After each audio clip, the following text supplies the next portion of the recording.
বৃষ্টি আমার তখনই ভালো লাগে যখন আমি ঘরে শুয়ে শুয়ে সুন্দর সুন্দর গান শুনছি, জানলা দিয়ে বৃষ্টি দেখছি।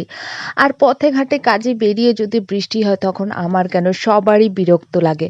১ ঘন্টা ২ ঘন্টা মানা যায় ভাই। বৃষ্টির জন্য ৩-৪ ঘন্টা ওয়েট করাটা আমার পক্ষে ভীষণ বিরক্তের।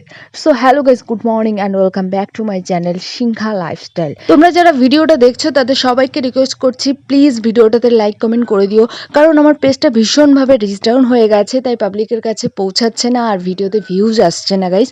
সো প্লিজ তোমরা আমার পাশে থাকো, সাপোর্ট করো আর অবশ্যই পেজটা ফলো করে দিও। আর এখন তোমরা দেখতে পাচ্ছ আমি ছাদ থেকে তোমাদের কত সুন্দর সুন্দর ফুল গাছ দেখাচ্ছি, টমেটো গাছ দেখাচ্ছি অ্যান্ড সুপারি গাছ দেখাচ্ছি। অবশ্যই তোমরা দেখেছো, তবে আমার ভিডিওতে আরও দেখো। সো আজকে আমরা বেরিয়েছি একটা পার্টি মেকআপ করতে ফালাকাটায়। আর এই ফালাকাটাতে আমার অনেক স্মৃতি জড়িয়ে আছে। যখন আমি কলেজে পড়তাম, আর এখন তো ফালাকাটাতে যাওয়াই হয় না, অনেক মাস পর পর যাই যদি কোনো দরকার পড়ে তবে। আগে টিউশন পড়তাম ধূপগুড়িতে গাইস, কলেজ পড়তাম আলিপুরদুয়ারে। তো যখন আমি ধূপগুড়িতে টিউশন পড়তে যেতাম, ফেরার পথে ১২টা ১২:৩০ বেজে যেত। তো আমরা ৩ বান্ধবী মিলে ফালাকাটায় নামতাম। তারপরে সুইটি একটা মিষ্টির দোকান আছে ফালাকাটায়, সেখানে গিয়ে খাওয়া দাওয়া করতাম, তারপরেই আসতাম। মানে অনেক স্মৃতি আছে। এমনি তো ফালাকাটায় প্রচুর বন্ধু বান্ধবী আছে, কিন্তু এখন তাদের সাথে প্রায় সেরকম কথাবার্তা হয় না। জাস্ট ফেসবুকে ফ্রেন্ড হিসাবে রয়েছে, লাইক কমেন্টের মাধ্যমেই ব্যাস এতটুকুই কথা হয়, তাছাড়া কথাই হয় না। তো দেখতে দেখতে পৌঁছে গেলাম আমরা আমাদের কাজে। আর এখানে দেখতে পাচ্ছ আমাদের ক্লায়েন্ট রেডি হয়ে গেছে, শাড়ি টাড়ি পরা শেষ, এখন জাস্ট মেকআপ হবে। তার আগে আমরা একটু ভিডিও করে নিলাম। সাজানোর পরে কেমন লাগছে তোমরা অবশ্যই কমেন্ট করে জানিও। ভালো লাগলে অবশ্যই আমাদের সাথে কন্ট্যাক্ট করো, আমরা পৌঁছে যাব তোমাদের কাছে। এই যে পুচকুটাকে দেখতে পাচ্ছ, এরই অন্নপ্রাশন ছিল।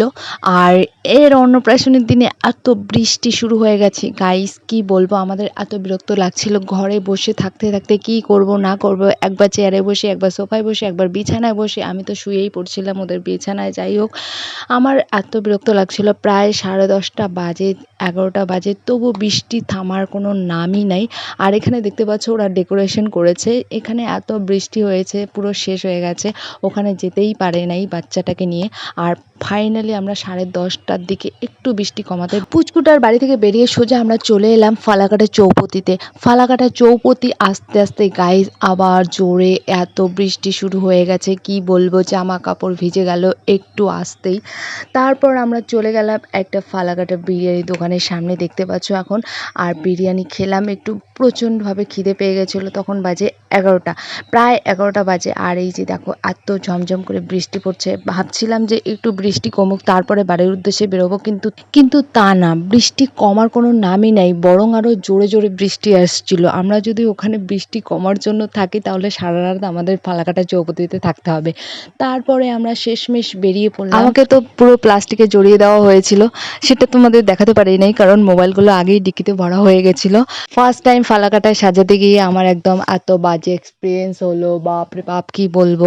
1 ঘন্টার জন্য 4 ঘন্টা ওয়েট করা। সো আজকের ভিডিওটা এখানে শেষ করছি। ভালো লাগলে অবশ্যই লাইক কমেন্ট শেয়ার করে দিও।